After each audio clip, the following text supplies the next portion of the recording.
This is what peak Xbox achievement hunting looks like. Yes, I'm actually letting a fan earn an achievement for me here, and this is just one of the many ridiculous ways that I've unlocked or tried to unlock grindy or hard achievements in my 14 years of going for them. In this video, I'm gonna share some of those creative solutions because I find them to be hilarious, and I think you will too. So, you're probably still wondering about that fan, huh? Well, let's start there. How in the world is this earning me any achievements? Huh? Well, if you've ever played any of the Rock Band games or later Guitar Hero games, then you might recall that to beat songs on the microphone, you have to match a pitch across different phrases of a song. And that was no easy feat for my prepubescent singing voice. Hey guys, this is Michael from the Fallout Dude 1. But fortunately, for my neighbors, you don't have to match any pitch while playing on beginner vocals in the games that offer this difficulty. Additionally, some songs, even at expert difficulty, contain talky phrases, which also don't require pitch matching. And some songs on expert consist entirely of talky phrases. In either case, instead of matching a pitch, you just have to make noise at the right time. Kinda like this. Okay, yeah, I still feel bad for my neighbors. But yes, that means you can beat these kinds of songs while going for your personal best, yeah boy. Yeah, boy!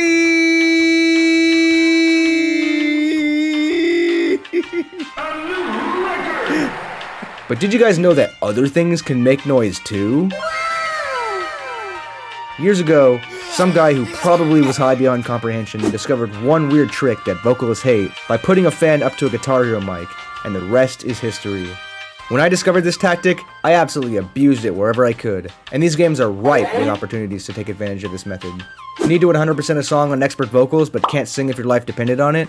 Just pick a talkie song, set the difficulty to expert, and let the fan deliver a Grammy-worthy performance for you. Need to beat the career as a vocalist on any difficulty? Set that shit to beginner and climb to the top of the charts. That must have been what Nickelback did. Need $100,000 that probably should be for your kid's college fund, but you're gonna blow on your wardrobe instead? College is overrated anyways. Just throw together a set list of talkie songs, set the difficulty to expert, and let that passive income roll in. This is financial advice. Fantastic! Okay, I'm a fan of this technique, but it's not perfect. Yet.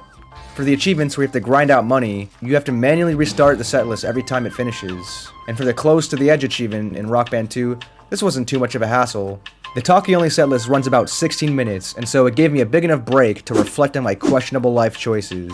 But in Guitar Hero World Tour, the achievement Bling Bling requires you to earn 10 times as much money. And there's only one talkie song in the game, No Sleep Till Brooklyn by the Beastie Boys. And since this is the only talkie song, we can't create a set list to space out restarts and have to restart the song every time it finishes. We practically have to babysit the game to keep the cycle going. And playing it perfectly only nets us a measly $760. So that means we have to restart the song 1,315 times. Ugh. If only there's a way to automate this. What? Well, I was in luck because a device called the Cronus Zen exists. This device allows you to simulate whichever controller inputs you program it to do.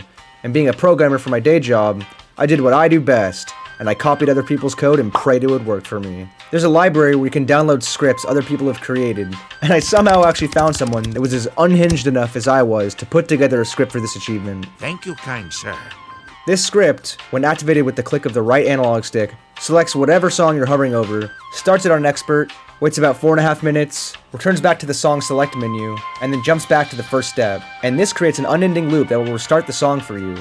Here's a little demonstration. Look how f***ing ridiculous this setup is for a single achievement. No.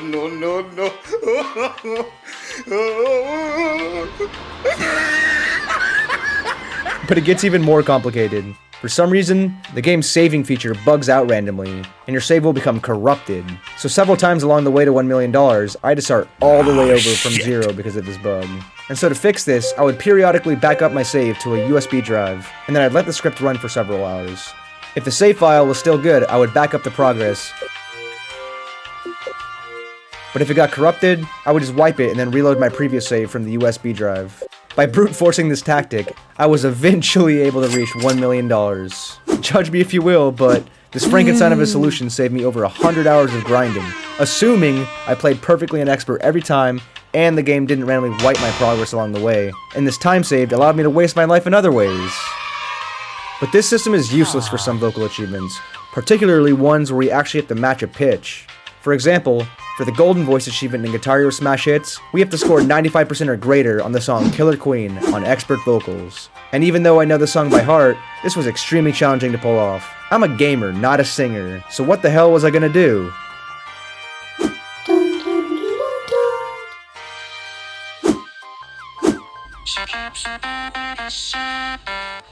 Yep, that's right. Some brilliant folks created covers for songs like Killer Queen with beeping to match the singing pitch throughout the song. And that means you can sync these videos to your game and it'll play songs perfectly for you. I wonder if this is what AI will listen to once they take over the world. Anyways, I don't think I can really demonstrate this any further for copyright reasons. I recently did my very first stream ever going for a hard achievement in Rock Band 2, and I think I may have achieved the Guinness World Record for the most copyright claims on a single video. Look at this dude. Wait till you see the... No, no, no, no.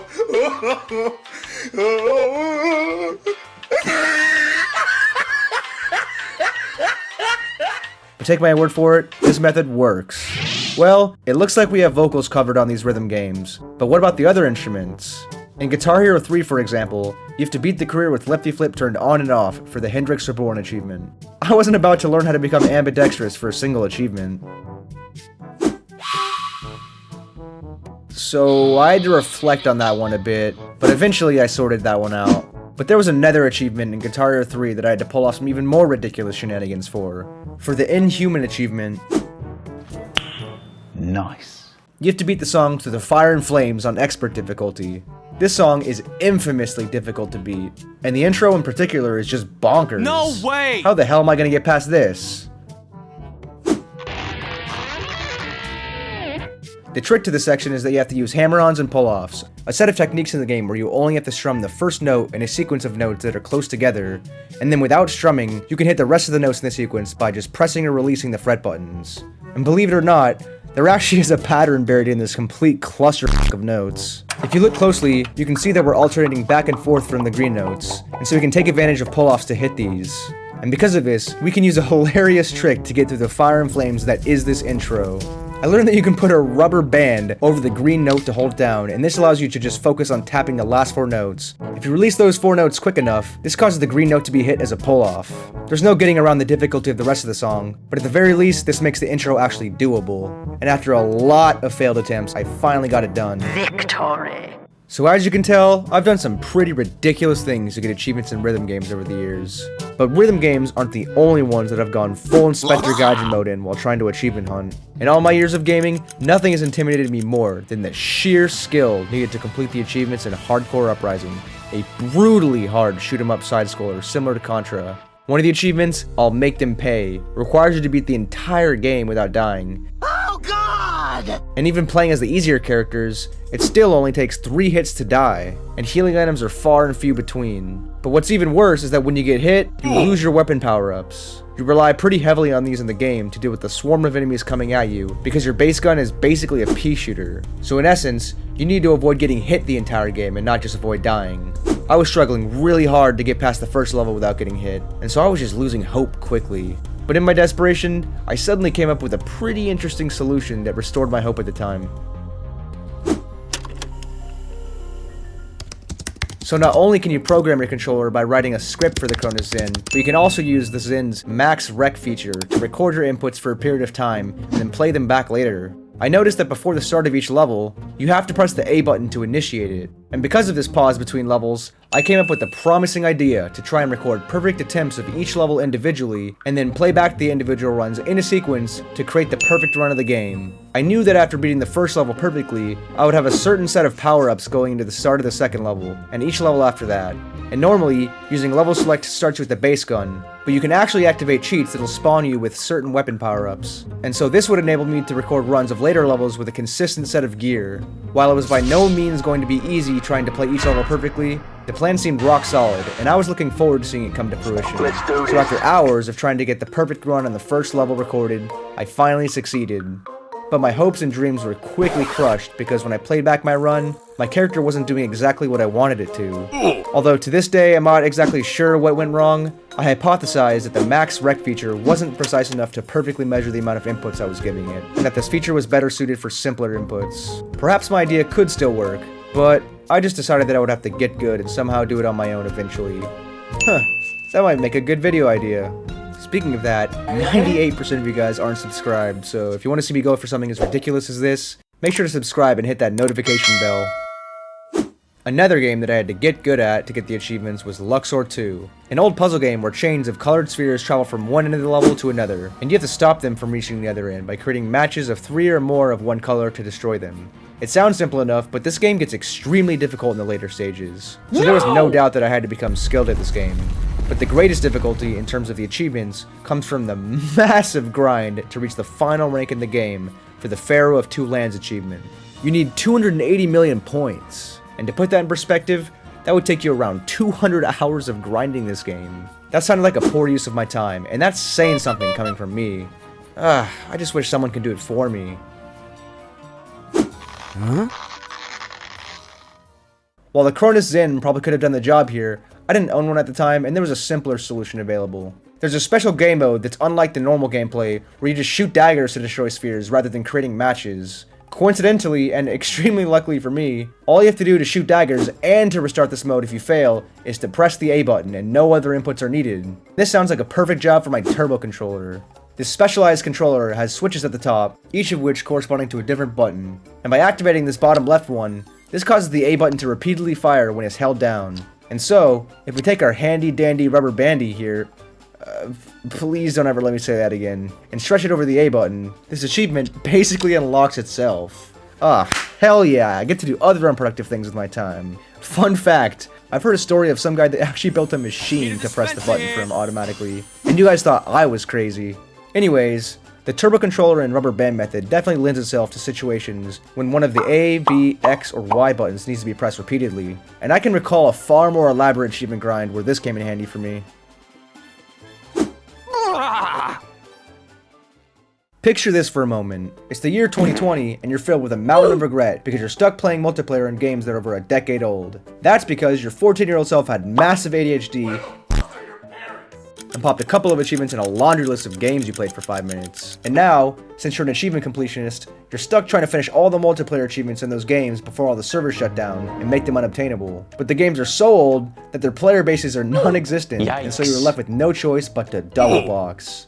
This is a pitiful situation where you have to use 2 Xboxes, 2 Xbox Live accounts, and 2 copies of a game to try and grind out the online achievements for yourself. That was the reality for me when I was trying to clean up my achievements in Battlefield Bad Company. The most painful grind of all the online achievements was that you needed to get 10,002 multiplayer kills. Why the extra 2 kills? I have absolutely no idea, but it makes me hate this achievement even more. To grind this one out, I would hop into a ghost end of a lobby with another double boxer filled with as much regret as me, and we'd get both of our accounts onto one team. With our main accounts, we would go back to back, facing away from each other. Then, with the dummy accounts, we'd walk in front of the other person's main account to get killed. The spawn system in the game gives you the option to spawn on your teammates, and doing so spawns you directly behind them. And because our main accounts were facing back to back, the dummies would spawn directly in front of our main accounts, ready to be killed again. And then, you just have to rinse and repeat this for 50 hours. What can I say? I'm living my best life, guys. The most infuriating thing about this whole process is that there were a couple of individuals who were devout anti-boosters and would purposely join your lobby to muck everything up. And so to avoid these white knights, I'd have to boost past 10 PM after they decided to hit the hay after a hard day's work. Job's done. Off I go then. On the bright side, the boosting is pretty brainless. To keep the flow going, you have to spam the Y button for your main account to continually swing your knife, and spam the A button for your dummy account to spawn him in to be killed. Rather than occupying both my hands with a controller, I used a rubber band again to turbo my Y button for my main account to automate the killing. This freed up one of my hands to do other things, and so, no joke, I cranked out an ass load of my homework for my last semester of college while doing this.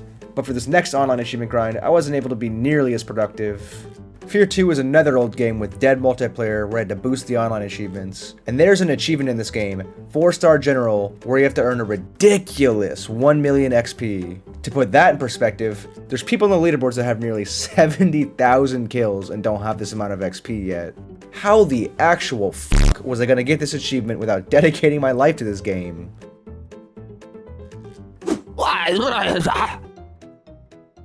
The most reasonable way to get this is to double box it with at least one other person, and the fastest way to boost this is to start up a lobby in the Armored Front game mode. Think Domination in Call of Duty.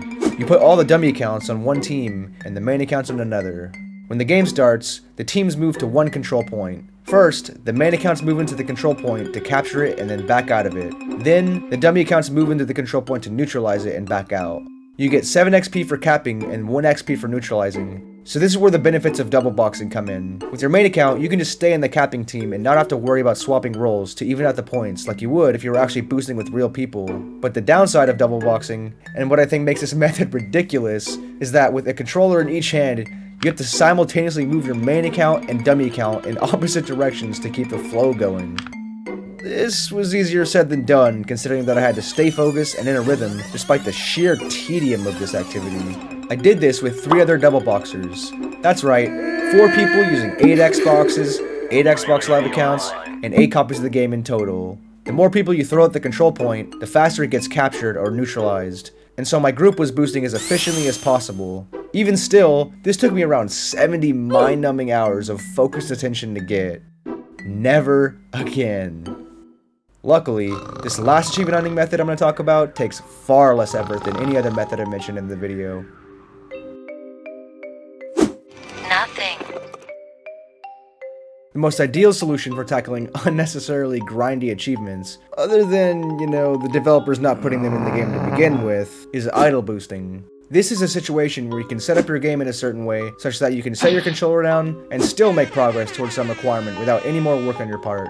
Throughout the years, I've abused this method. From needing to play as each fighter in Mortal Kombat 9 for 24 hours, to reaching rank 100 and prestiging 60 different times in Gears of War 5, idle boosting has proven to be a lifesaver for myself and many other achievement hunters. The most notable example where this method came in clutch was in Gears of War 3 when I was going for the Seriously 3.0 achievement. This achievement was by far the grindiest thing I have ever done in my entire life. The laundry list of things you have to do to unlock this achievement is longer than my grandma's CVS receipt. And the most brutal of the requirements are that you have to play 3,000 matches of each multiplayer game mode. There's 6 game modes, so that's a total of 18,000 matches, each of which usually averages around 15 minutes. God damn. Thank God you can idle boost these matches in local multiplayer. All you have to do is set up a match with bots, disconnect your controller on the loading screen, and then the bots will finish out the matches for you. When a match finishes, the game will just cycle to the next map, and this happens indefinitely. It took months of idling my Xbox on and off, but the day finally came when I finished all 18,000 matches. And there you have it, folks. That's just some of the craziest ways that I've achievement hunted over the years. Hopefully you've enjoyed watching me go to ridiculous lengths to collect a bunch of JPEGs. If you did, make sure to drop a like, and maybe consider subscribing for more content like this. Also, don't forget to turn on that notification bell if you haven't. If you want to watch more of my ridiculous achievement hunting journey, check out this video.